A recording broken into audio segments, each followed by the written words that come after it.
Alana Brophy, Weather Rates certified 11 years in a row.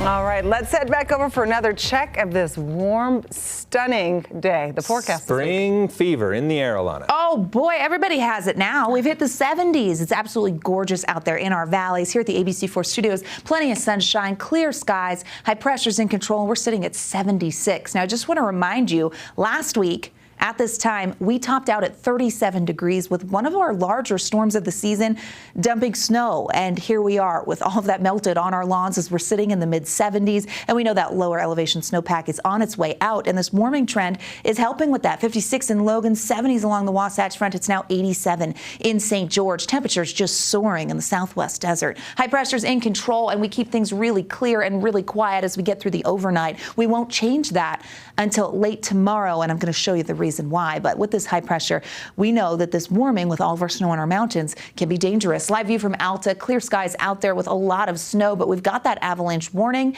and that is in effect now until tomorrow at 6 a.m. It includes the northwest corner of the state and the Wasatch Mountains. It's not a surprise. We've got a lot of heavy, wet snow, and with this warmth, it's ready to slide as it melts from the bottom, becoming a little unstable. As we look at our snow water equivalent, we know this year was one for the record books. We hit 30 inches when it comes to our SWE, but that melting is now underway, sitting at 29.6 inches. So we peaked at 30, and now the warmth is here, and the warming trend doesn't want to let up. We hold on to the warmth. By tomorrow, we will start to see some changes later in the evening. Here we are by 7 p.m. We get some clouds, a deck of clouds in the northwest corner of the state. Cloudier conditions rolling into Wednesday, but we will stay fairly mild. You can see as we get later into Wednesday and Thursday, we get the chance of some moisture, rain in our valleys.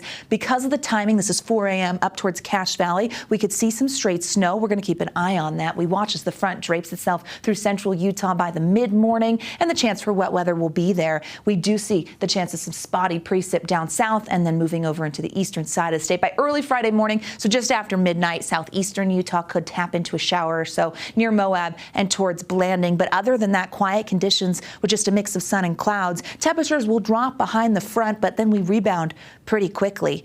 Here's a look at the best chance. It's Thursday, folks, for some moisture. Wednesday night into Thursday with the front coming through for northern Utah, but then a very quiet pattern to follow. And we've been quiet, so this is our break after very active conditions, and the warmth out there is hard to argue with because it is beautiful. 60s and 70s for tomorrow. We will see that warmth sticking around. 71 in Price, 74 in Cedar, and 80s in St. George. As we zoom in, you find your city and notice those mountain valleys in the mid to upper 60s. So even the Wasatch back warming things up. Tooele gets to the mid 70s. Overnight lows staying very mild.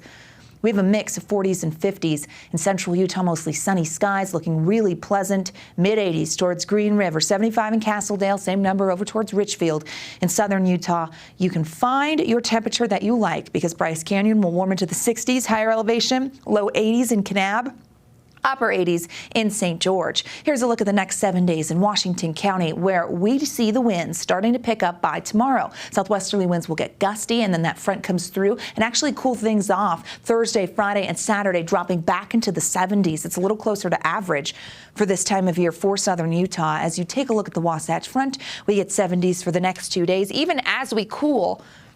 On Wednesday, looking pretty. Thursday brings the slight chance of some rain. Not a lot of moisture in this 7-day, and you see how temperatures are kind of up, down, and all around. We get back into the 60s and even the 70s by next Monday. But can you believe a week ago we topped out at 37? Oh boy, what a difference. Glenn, Emily, over to you. That was a